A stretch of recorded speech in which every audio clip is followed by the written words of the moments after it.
Olá, bom dia. O meu convidado de hoje toca bateria e já vamos saber se também dança o tango e com quem. Anda de bicicleta, gosta de carros antigos, não gosta de ler, só livros técnicos. É do Porto, mas não do Futebol Clube do Porto. O meu convidado tem fama de forreta, até deixa passar a ideia que o personagem de desenhos animados preferido é o Tio Patinhas.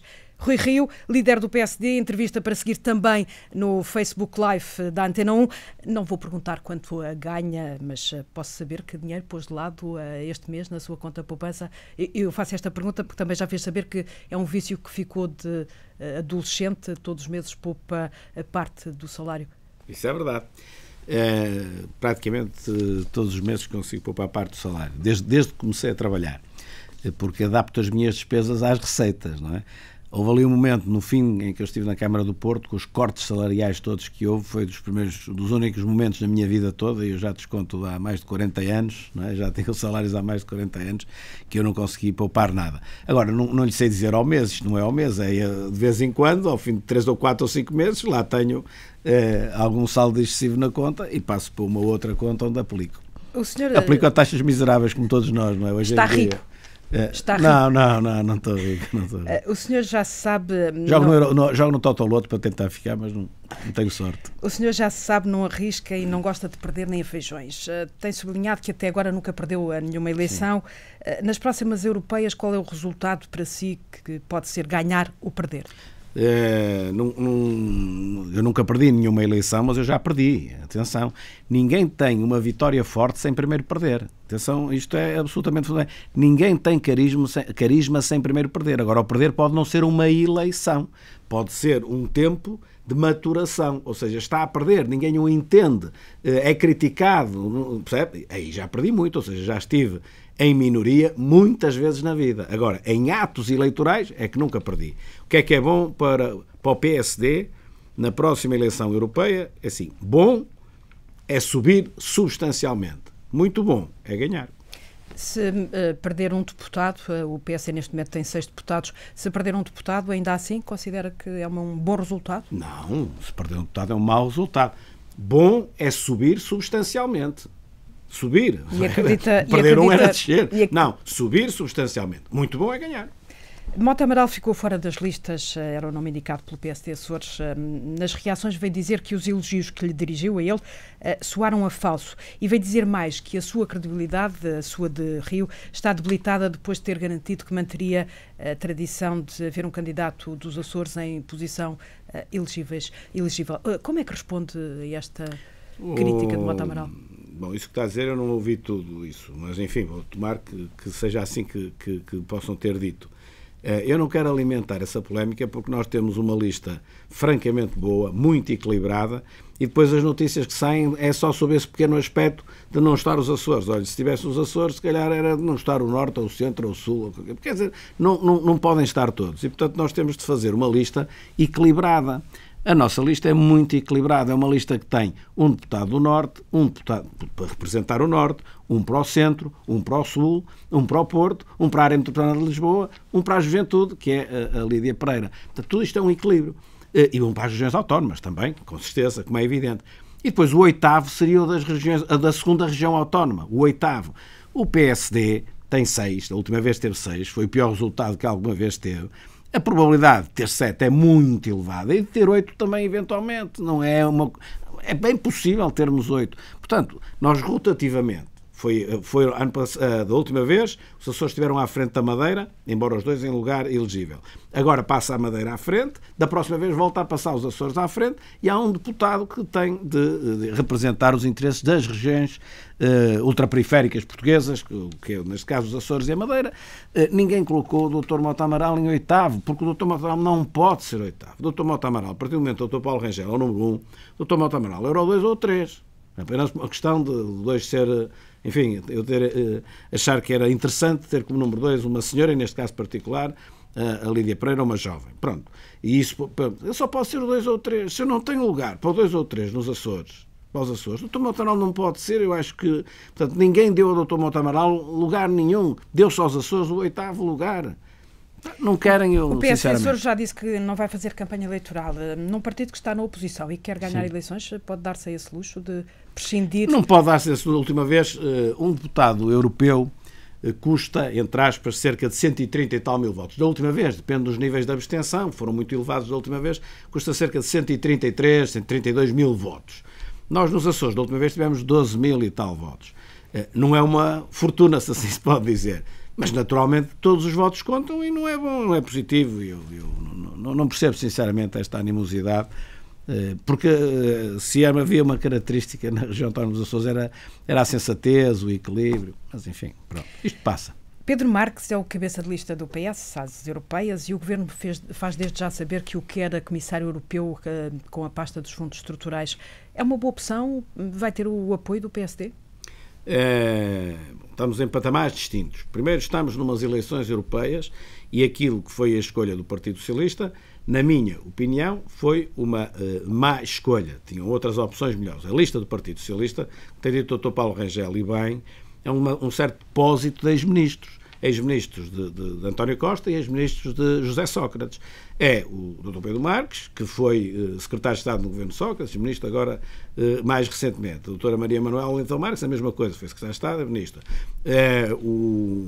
Agora falta-me o nome, o braço direito do engenheiro Sócrates, o Pedro Silva Pereira. Silva Pereira, exatamente. Também ex-ministro o próprio Carlos Zorrinho já foi secretário de Estado mais do que uma vez. Portanto, aquilo é realmente uma prateleira dourada, digamos assim, que o Partido Socialista... Não é isso que António Costa diz. Ele diz que, ao contrário, a oposição traz candidatos a estas eleições do passado, a candidatos antigos. Completamente, não é? Porque, repara, tem o número 2 da nossa lista, a Lídia Pereira, tem 27 anos, vai fazer 28 anos, é uma jovem, portanto, tem uma carreira profissional, a Lídia trabalha em duas, disse no Twitter para os Big Four, mas passa publicidade, trabalhou na Ernst & Young e trabalhou na Deloitte, tem uma carreira profissional, não é fácil, eu sou do setor, sou economista também, não é fácil um jovem ter sucesso numa das chamadas Big Four. E depois consegue, é uma militante e dirigente intermédia, digamos assim, da JST e salta para o patamar europeu, líder da juventude do Partido Popular Europeu. Isto é difícil, olha, que isto não é qualquer um que consegue. Com certeza que o tem de conseguir antes dos 30 anos. Na juventude é assim, mas não é qualquer um que os consegue. Portanto, a Lídia é o número 2, é o maior sinal de renovação que se pode ter. Nos tais 6 que nós elegemos, nós fazemos uma renovação de 50%. 3 são novos, 3 são diferentes. O 7º é um deputado muito conceituado lá fora, como sabe, o Carlos Coelho, tem todas as hipóteses de entrar, mas também o sinal que é dado é isto. Tenho aqui um deputado, esse efetivamente já lá está há muitos anos, sempre com bom desempenho, fazemos a renovação, mas se nós subirmos na votação, ele também entra. Tudo isto está arquitetado com uma certa lógica. O Partido Socialista realmente é diferente. O Partido Socialista olha para a lista europeia como diz, ora, temos aqui uns desempregados políticos, entre aspas, digamos assim, onde é que os vamos colocar? Vamos colocá-los ali, pese embora todo o respeito que eu possa ter pelas pessoas, nós estamos na apreciação política, olha, eu tenho um apreço enorme pela número 2, pela doutora Maria Manuela Leitão Marques. Agora, não posso dizer que ela não foi secretária de Estado, nem ministra, nem que aquilo é uma propaganda. Acha que é demasiado cedo o Governo pré-anunciar que quer Pedro Marques como Comissário Europeu, já que ele é candidato a deputado e não Comissário? Pois, o desempenho do Dr. Pedro Marques como Ministro é um mau desempenho, porque efetivamente se há coisa que este Governo tem falhado é no investimento público, principalmente, não só em termos absolutos como em termos relativos. O que é que eu quero dizer com isto? O Partido Socialista e então os partidos à esquerda que o apoiam, o que mais disseram ao longo do tempo é que o investimento público era o mal para todos os remédios. Não é. Mas era o que eles diziam. Chegam lá, ainda têm uma taxa de execução inferior àquela que era do Governo do PSD e do CDS, com a Troika. E com a Troika, com os constrangimentos todos que nós sabemos. Quem percebe um bocadinho de finanças públicas e de orçamento sabe perfeitamente que é no investimento que se corta com mais facilidade. Nas despesas correntes é que é mais complicado, que era onde se devia cortar. Portanto, não vê a figura de Pedro Marques como comissário? Eu não compreendo porque é que o Partido Socialista escolheu o Dr. Pedro Marques, com todo o respeito, em termos pessoais. Não vamos misturar as coisas. Agora, não compreendo, a sério, não compreendo, a não ser que seja, bom, o desempenho comunista era fraco e vai para ali, não sei. O senhor queixou-se durante meses que os críticos internos não lhe davam espaço e eram um entrave para passar as ideias que tinha para o país. Agora, com o partido mais calmo, sente que já está a conseguir passar a sua mensagem? Sim, há uma diferença enorme, como todos nós notamos em Portugal, há uma diferença enorme entre dezembro e janeiro. Digamos assim, janeiro é quando se dá o Conselho Nacional, e quando a moção de confiança passa, não é? Ou de censura chumba, vai dar ao mesmo. Até aí, efetivamente, é absolutamente impossível. Quer dizer, a pessoa fala e depois tem, de uma forma mais ou menos organizada, ali um grupo pequeno, mas muito ruidoso na comunicação social, não sei, 10 pessoas, 8 pessoas, 12 pessoas, à volta disso, não é? Que, estando sempre a fazer ruído, obrigam naturalmente a Direção Nacional a estar sempre a responder ao ruído ou então a não responder e as notícias dizer que não responde. Sente então que nesta altura o país já ouve? Eu de janeiro para cá não alterei nada, não mudei nada, que mal fora, se eu em 3 meses, ao fim de 60 anos de vida, 3 meses, eu mudasse. Não, é a mesma coisa, só que há outro silêncio, outra capacidade de se raciocinar em cima daquilo que eu estou a dizer. A única coisa que mudou de 1 de janeiro, entre aspas, de 1 de janeiro para cá, simbolicamente 1 de janeiro, é que nós entramos num ano eleitoral e a minha predisposição para fazer reformas estruturais com os outros partidos, que eu acho que são absolutamente vitais para o futuro de Portugal, e eu estou aqui é pelo futuro de Portugal, não é nem pelo meu nem do partido, vamos ser claros, é pelo futuro de Portugal. Portanto, se não entenderem, pior para mim, mas é pelo futuro de Portugal que eu estou aqui. Bom, isso aí não tem espaço em 2019. Temos eleições europeias, temos eleições legislativas e temos regionais da Madeira. Portanto, isso não mudou. Mudaria em qualquer circunstância. Não vou fazer um acordo com o PS, ou com o CDS, ou com o Bloco de Esquerda, ou com o PC, seja com quem for, no dia 25 de maio, com eleições a 26 de maio. Ninguém faz. Portanto, este ano não há esse clima. Mas eu acho que isso também é vital. E isso é a única coisa que não é que acha mudou. Acha que é um problema só deste ano? Ou, estou-me a lembrar, foi a lei de bases da saúde e o Primeiro-Ministro já fez saber que mesmo contra a vontade do Presidente quer ver aprovada, mesmo sem o acordo do PSD, até ao fim da legislatura. A Justiça, o senhor propôs um acordo, mas perdoa a expressão, ficou a falar sozinho. O PS já disse que não quer nenhum entendimento nessa área. Não fiquei a falar sozinho. Fiquei a falar com 10 milhões, se calhar, mas isso é outra questão.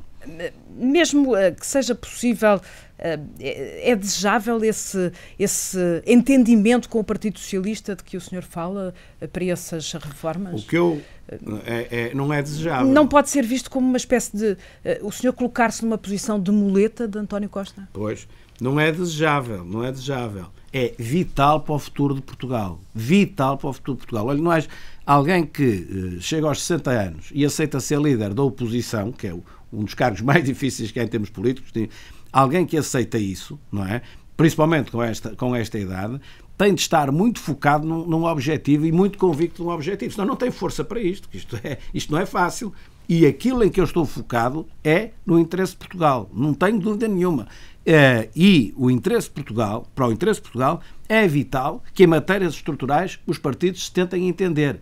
Isto, para mim, é sagrado. Agora, a massa associativa dos diversos partidos, não é? Que encara muitas vezes os partidos como encaram clubes de futebol e são uns contra os outros, eu aqui não estou contra os outros. Eu estou a defender aquilo que entendo e aquilo que acredito, e que neste caso o PSD acredita, tentando dialogar com aquilo que os outros acreditam. Não é possível nenhum entendimento estrutural em Portugal, no quadro partidário que temos desde o 25 de Abril, sem a presença dos dois maiores. Isto não quer dizer que os mais pequenos não estejam. Se estiverem, tanto melhor. Agora, não consegue nenhuma reforma estrutural em que não participe o PSD ou em que não participe o PS. Consegue notícias de que diz que está a fazer. Mas isso é uma coisa, outra coisa é fazer mesmo. As sondagens não dão a vitória ao PS, mas sem maioria absoluta. Está disposto a viabilizar um governo socialista em coligação ou, se não for assim, em apoio parlamentar? As sondagens, para mim, tanto me faz ir à frente como atrás, como ao lado, não contam nada. Repare que a primeira vez que eu fui a uma eleição sozinho, pública, a primeira eleição que eu tive e que ganhei foi na Associação de Estudantes da Faculdade de Economia do Porto, a segunda também foi aí, lá fui andando, depois fui em eleições como deputado, portanto, não sou praticamente eu que estou à prova, sabe como as coisas são em eleições legislativas, mas a primeira vez que ganhei a Câmara do Porto, a sondagem mais alta que tive, tirando mesmo 2 ou 3 dias antes, foi 19%, depois cheguei lá de 44%, portanto, veja bem, como eu estou vacinado com as sondagens. E na altura as sondagens não eram como hoje. É um cenário que eu lhe pergunto, ou seja, enfim, sobe, desce, é como quiserem. Se o PS vencer as eleições sem maioria absoluta, de que forma é que o PSD pode ou não viabilizar esse governo? O PSD deve ter um objetivo. Independentemente do resultado das eleições, o PSD deve ter o objetivo de ganhar as eleições, com certeza, pronto, mas para ir de encontro à sua questão. Independentemente do resultado, ganhando, perdendo, deveria tentar afastar o Bloco de Esquerda e o PCP da esfera do poder, no sentido de que nós possamos fazer, como eu digo, as reformas estruturais de acordo com aquilo, as reformas, mais estruturais ou menos estruturais, de forma a que o país tenha as reformas que necessita, de acordo com aquilo que é o seu futuro. Repare, na economia, nós temos uma taxa de crescimento económico modesta, mas apesar de tudo, crescimento económico. Está bem, arrastado pela economia europeia, arrastado pela economia mundial. Mas assim não vamos lá. Nós temos de ter uma estratégia de crescimento económico. Para termos uma estratégia de crescimento económico, ela tem de assentar acima de tudo na variável do investimento. Também na exportação, mas acima de tudo na variável de investimento. Porque a exportação exporta e depois... o Bloco de Esquerda e o PCP não servem... E o Bloco de Esquerda e o PCP, está a ver o Bloco de Esquerda e o PCP a colaborarem em políticas públicas de promoção do investimento, que é absolutamente vital para o nosso futuro. Está a ver o PCP e o Bloco de Esquerda a puxarem pela parte mais negativa do Partido Socialista, que também a tem, quer dizer assim, bom, temos aqui um orçamento à frente, e eles tiveram 4 orçamentos à frente, tem aqui um orçamento à frente, ora deixa-me lá ver como é que a gente distribui o que temos. Antigamente distribuíam o que tinham e o que não tinham. Só melhoraram num aspecto, agora não distribuem o que não têm, só distribuem o que têm. Mas distribuem tudo. Ora bom, não pode ser assim. Nós temos de distribuir um pouco, seguramente, para melhorar a vida das pessoas, mas ao mesmo tempo termos respeito pelas gerações futuras, pelo futuro de Portugal. E uma parte tem de ser dedicada a investimento. Agora, o investimento que eu estou a dizer não é no sentido contabilístico do termo. Ou seja, ou investindo em reformas, ou investindo diretamente em rubricas de investimento, no sentido, não é, de apoiar muito as empresas e facilitar muito a vida das empresas para o investimento. E onde é que fica a alternância? Ou seja, podemos assistir na próxima legislatura a um Bloco Central? Bloco Central, no sentido de um governo em que há um primeiro-ministro do PS ou do PSD e depois ministros dos dois partidos, acho que isso é muito, muito difícil de acontecer, porque o país, embora eu esteja crítico daquilo que é a governação, não tanto relativamente ao presente, mas relativamente à ausência de perspectiva para o futuro, né? Só se olha para o amanhã e não se olha para o depois da amanhã, digamos assim, apesar de tudo, o país não está numa situação de caos que necessite de um entendimento entre os dois partidos. Mas ainda assim, portanto, afasta essa ideia de Bloco Central, mas ao mesmo tempo defende um entendimento. Eu só queria tentar perceber como é que isso é possível, ou seja, como é que o PSD viabiliza um governo PS, ou espera que o PS viabilize um governo PSD, como é que isso se faz sem ser Bloco Central? Vamos lá ver.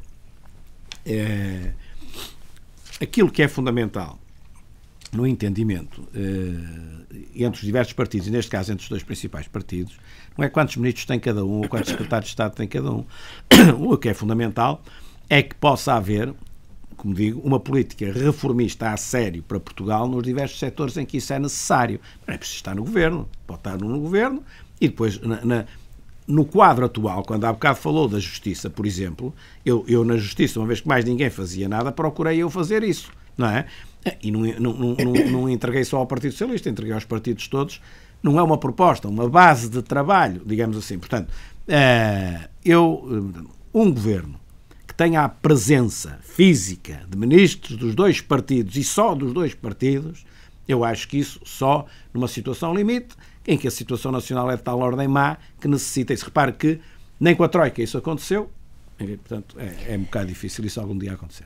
Temas de atualidade. Professores, afinal, há ou não há dinheiro para o descongelamento das carreiras? Eu faço-lhe esta pergunta porque não é criar falsas expectativas o PSD vir dizer que é justa a contagem integral do tempo das carreiras, mas ao mesmo tempo faz depender da sustentabilidade financeira.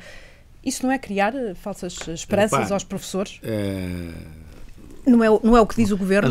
É exatamente o mesmo discurso? A sua pergunta faz sentido e porque realmente há esse perigo do discurso que nós fazemos poder estar a criar falsas expectativas. Aquilo que nós dizemos é o seguinte: nós devemos contar o tempo todo aos professores, mas contar o tempo todo às pessoas tem muitas formas de ser contado. Uma delas era dizer assim, ter dito assim. Em 2018, a partir de 1 de janeiro de 2019, conta aos 9 anos, não sei quantos meses e não sei quantos dias, tudo, e começam a receber em 1 de janeiro. Era impossível. Nem os sindicatos pediam isso. Não é? Impossível. Financeiramente o Orçamento de Estado não suporta, apesar de o governo falar em 600 milhões e os sindicatos me falarem em 200 e tal milhões. Já nem sei se são 200 ou são 600, mas é muito dinheiro. Pronto. Outra coisa é fazê-lo no eixo do tempo. É fazê-lo em 5 anos, em 6, em 7. Outra coisa é fazer um misto de dinheiro, como, por exemplo, antecipação do tempo de reforma. E eu noto-lhe que com a antecipação do tempo de reforma pode não custar dinheiro. Pode custar um bocadinho e pode não custar. Porquê é que pode não custar dinheiro? Porque, infelizmente, nós temos menos crianças.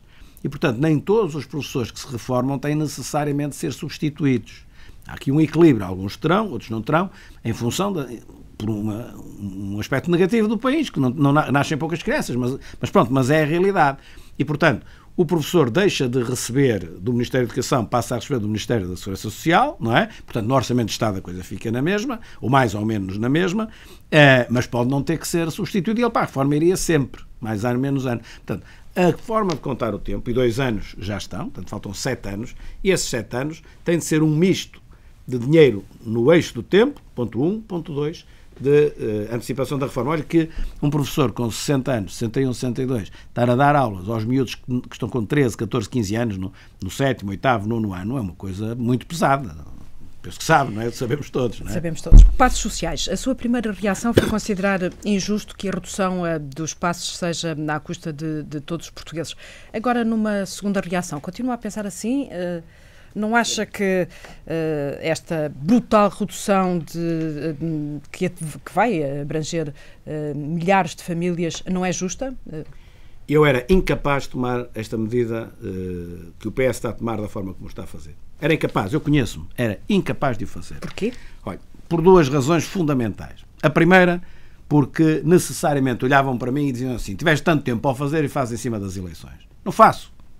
Olho para a minha carreira, eu ando na política há muitos anos e veja lá um momento em que eu, antes de uma eleição, tenha feito qualquer coisa de extraordinariamente popular. Portanto, contesta o tempo, não a medida. Ponto 1. Também contesta a medida na forma como ela é feita. Portanto, 2 razões. Primeira razão, isto é comandado essencialmente por razões eleitorais. Podiam-no já ter feito há 3 anos, há 2 anos, há 1 ano e fazem a meses das eleições. No dia 1 de abril, com eleições a 26 de maio, para a Europa e a 6 de outubro para o Parlamento. Portanto, eu não fazia isso. Não fazia. Isto é da minha maneira de ser. Não fazia. Ponto 1. Ponto 2. Mas faria noutra circunstância. Tinha feito há 1 ano, há 2 atrás, ou faria daqui por 1 ano, ou daqui por 2. Eu acho que a medida tem sentido. Ou seja, nós fomentarmos o transporte público, não é? E desincentivarmos o uso do transporte privado faz sentido. Agora, nós somos 10 milhões, não é? Mas a medida é especialmente dirigida à área metropolitana de Lisboa. E do Porto. Do Porto, mas eu digo, olha, sabe qual é a diferença? Sabe quanto é que recebe, entre aspas, não é? Em termos médios, quanto é que cabe a cada habitante da área metropolitana de Lisboa naquilo que é o dinheiro 26,7 euros por cabeça. O dinheiro que o Governo dá para baixar os passes na área metropolitana de Lisboa é 26,7. No Porto é 8,4. 26,7, 8,4. E na cima de Trás-os-Montes é 1,4 euros por cabeça. Isto não é justo para Portugal. Agora, dir-me-á assim, lá está ele, não percebe nada de política. Como é que ele está a dizer isto se os votos estão particularmente em Lisboa e ainda um bocado no Porto, embora o Porto, se souber isto que eu estou a dizer, também já não fica muito contente, porque é 26 euros para Lisboa e 8 euros para o Porto. Mas eu nem estou preocupado tanto assim com hoje já não sou Presidente da Junta Metropolitana do Porto, não é? Mas Trás-os-Montes recebe 1,4. Mas eu estou a dizer, acima de Trás-os-Montes 1,4, mas as outras CIMs é a mesma coisa, 2 euros, 2,1. Portanto, em sua opinião, esta medida não deveria ser tomada de forma alguma? Em minha opinião, se eu quero baixar o preço dos transportes públicos e facilitar às pessoas o acesso ao transporte público, eu tenho de olhar para o país como um todo. O Dr. António Costa era Presidente da Câmara de Lisboa, penso que da Junta Metropolitana de Lisboa nunca foi, foi da Câmara de Lisboa. E ao mesmo tempo eu era Presidente da Câmara do Porto e da Junta Metropolitana do Porto. Nessa altura tínhamos os dois a obrigação de lutar, um pelo Porto, outro por Lisboa. Eu hoje não estou nesse lugar. Eu hoje tenho um lugar nacional e ele também tem um lugar nacional. Portanto, eu tenho de olhar para o país como um todo. Portanto, a minha medida de apoio aos transportes públicos, que isso é positivo e eu estou de acordo, não é? Essa minha medida tinha de ser uma medida equitativa, justa para Portugal todo. Isto, para mim, está a ver, são dois eixos absolutamente fundamentais. Ponto 1. no momento em que faz é muito mau, porque visa as eleições, visa dar mais dinheiro onde há mais eleitores e esqueceram de que quase não há eleitores a medida, não é? Ponto 1. Ponto 2, a medida é completamente desigual, portanto, teria de o fazer de uma forma equitativa. Justiça tem sido uma das suas bandeiras, já aqui falámos da reforma que não teve acolhimento do lado do PS. Estamos agora a discutir o Conselho Superior do Ministério Público, que também é composto por membros da sociedade civil, mas que o senhor quer alargar mais membros da sociedade civil e que não sejam licenciados em Direito. Ou seja, eu só me lembro desta imagem, não é um elefante numa loja de porcelanas, mas pode ser uma espécie de umas moscas que incomodam, mas não fazem mal, porque ter gente que não é licenciada em Direito, num conselho, sobretudo jurídico, não é assim qual é a sua ideia, qual é a sua lógica? Bom, deixa-me também começar por dizer, o Ministro da Defesa não é necessariamente um general ou um coronel, o Ministro da Saúde não é necessariamente um médico, não é? Peço-lhe uma resposta rápida já agora. Pois, agora tocou num ponto que dava uma entrevista inteira.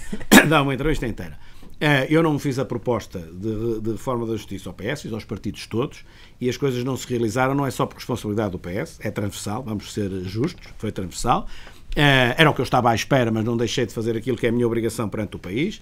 Relativamente ao Conselho Superior do Ministério Público, ou o Conselho Superior da Magistratura, o Conselho Superior, neste caso do Ministério Público, é o que faz a avaliação, faz a fiscalização, faz o acompanhamento do funcionamento do Ministério Público. Isto em democracia, se as pessoas querem relembrar dessa palavra, isto em democracia significa que a justiça que é feita pelos juízes, neste caso, enfim, pelos magistrados do Ministério Público, é feita em nome do povo. Logo, dentro do Conselho que faz essa fiscalização e essa avaliação, têm de estar os representantes do povo. Não vamos fazer eleições para o Conselho Superior do Ministério Público como quem faz para a Assembleia da República, mas através da Assembleia da República, do Presidente da República, até pode ser das ordens profissionais, do Conselho de Estado, sei lá bem o quê, que as pessoas entenderem que deva ser, nós temos de abrir o Conselho para que aquilo não sejam, digamos, os próprios a fiscalizarem-se a si próprios numa corporação fechada. E é por isso que isto abana. Abana porquê? Porque esta proposta põe em causa digamos, uma autoavaliação e uma autofiscalização da corporação. E, portanto, os sindicatos abanam. Agora, aquilo levava-nos muito longe. Nesta alteração ao Estatuto do Ministério Público, que é o Governo que está a acionar, não somos nós, o Governo é que pôs isto em cima da mesa, não tem os não licenciados em Direito. Mas amanhã, com a revisão constitucional, com a possibilidade do Presidente da República também indicar, eu acho absolutamente vital que gente fora do sistema, completamente fora do sistema, possa estar dentro para arejar, para fazer respirar um órgão que está completamente fechado desde o 25 de abril. Aproveito a sua resposta. A próxima legislatura deve incluir uma revisão constitucional? Para mim, claramente, porque desde que não é a revisão constitucional. Uma vez perguntaram na Faculdade de Direito de Lisboa, face a diversas coisas que eu disse, mas então o senhor quer uma revisão constitucional? E eu disse aos professores de Direito Constitucional que lá estavam, não sei, os senhores é que sabem se eu quero ou não. Eu sei o que quero. Se preciso de revisão constitucional ou não, logo, mas acho que sim. Já estamos a entrar na última parte da entrevista. Respostas breves para perguntas, espero eu também breves. Incomodam a boa relação que o Presidente da República mantém com o Primeiro-Ministro António Costa? Não me incomoda nada porque o Presidente da República institucionalmente tem de colaborar com o Governo. E isso não pode ser lido como automaticamente está contra a oposição. Também não tenho razão de queixa nenhuma do Sr. Presidente da República relativamente a mim. Lidera o PSD a partir do Porto, se ou quando for Primeiro-Ministro. Também vamos poder assistir a um governo, a partir do Porto. A um governo aqui no Porto. Isso é muito difícil. Eu passo muito mais tempo fora do Porto do que no Porto, mas muito mais tempo fora do Porto. Porque não é só Lisboa, tenho que andar por outros sítios. Ainda hoje vou para Viana do Castelo, por exemplo. Não, obviamente que o Primeiro-Ministro tem de estar na capital do país, é diferente. O que é mais fácil, ser Presidente da Câmara ou liderar o PSD? Tirando os anos iniciais, digamos, os 2 primeiros anos de Presidente da Câmara, seja de onde for, neste caso do Porto, entrando a querer mexer e a reformar, tirando esses 2 anos que são particularmente difíceis, tirando isso é muito mais difícil ser líder da oposição.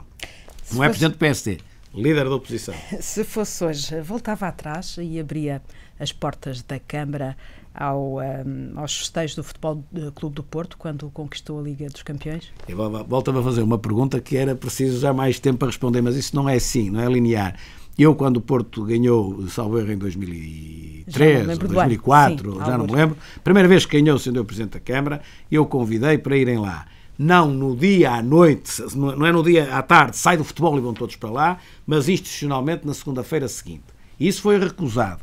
As notícias que foram dadas na altura, como muitas outras, fechou as portas. Não fechou as portas. Convidou de uma forma diferente. Não aquele arraial dentro da Câmara, mas uma coisa institucional na segunda-feira seguinte. Isso não foi aceito e a partir daí ficou como ficou. Nos seus cartazes consta um número de telefone. Sim. Convenci-me que era uma espécie de fala ao Rio, afinal é só um atendedor de chamadas para envio, que remete para o envio de um SMS. Pergunto-lhe, já recebeu muitos SMS? Acho que sim, embora não seja, como deve calcular, não vem direto a mim, mas vem aos serviços de comunicação. Mas sim, temos muita... Não é só por via do Conselho Estratégico Nacional, do CEN, ou seja, aquele órgão, digamos assim, não é órgão, aquele movimento, aquela instituição que eu criei e que teve aquela convenção em Santa Maria da Feira. Também por aí aparecem muitos contributos. Aí é mais contributos, por essa via que está a dizer, são mais ideias, não é? Está a ver? Uma ideia mais curta. No CEN são contributos para a saúde, para a educação, para os negócios estrangeiros, para a agricultura, para a economia. E lê todas essas mensagens? Era completamente impossível eu ler isso. Ou seja, tudo. Relativamente àquilo que é do CEN, vai para o Conselho Estratégico Nacional e eu tenho acesso àquilo que depois é o resumo e, digamos, o trabalho do CEN, não é? Não é em bruto aquilo tudo, que era humanamente impossível. Se perder as legislativas, é matemática a sua saída da liderança do PSD? O que é que o pode fazer ficar, mesmo perdendo, se perder? Quando nós vamos a eleições temos de nos focar, queremos ganhar e andou e não está com contas muito para o lado. Isso é o politicamente correto. Não, mas o politicamente correto é diferente. O politicamente correto é assim: eu nem ponho outra hipótese que não seja ganhar. Este é que é um tipo inteligente que sabe muito de política e responde assim, não é? Penso eu, que é assim. Eu não sou muito inteligente e não sei nada de política, não é? Portanto, não respondo assim. Agora, respondo de uma forma assim, estamos focados para ganhar, não perco muito tempo a dizer o que é que eu vou fazer se perder. Agora, a ideia também vem à cabeça. Não sou hipócrita, não é? Porque não era politicamente correto. Se o PSD não ganhar as eleições, há muita forma de ganhar e de perder, não só nos resultados. É muito difícil dizer isso. Portanto, nem pode tenho haver interesse razões estar a perder essas coisas. A ficar, mesmo não ganhando. Pode haver razões que o levem a ficar? Sim, pode haver razões para sair, pode haver razões para ficar, pode haver razões que não se identificam logo no momento, é preciso algum tempo de reflexão e ouvir as pessoas. Olha, é como tudo na vida, não é? Como tudo na vida. Agora, o politicamente correto era: eu nem admito perder. E aí limpava tudo, era uma coisa inteligentíssima. Já ouvimos tocar bateria num programa de TV, Sim. Vamos vê-lo por estes dias, a cozinhar lampreia, que é o prato que gosta, num programa de Cristina Ferreira? Não me vai ver a cozinhar, nem lampreia, então lampreia que eu não sabia mesmo, mas eu nem sequer cozinho bem. Sei cozer uns ovos e tal, mas não sei fazer grande coisa. Não me vai ver a cozinhar, porque eu estou na política e não me estou a propor para cozinheiro, não é? Estou-me a propor para primeiro-ministro, portanto não é assim muito importante que eu mostre dotes ou não mostre dotes na cozinha, porque não é isso que faz a avaliação. Foi a entrevista possível. Rui Rio, líder do PSD. Bom dia.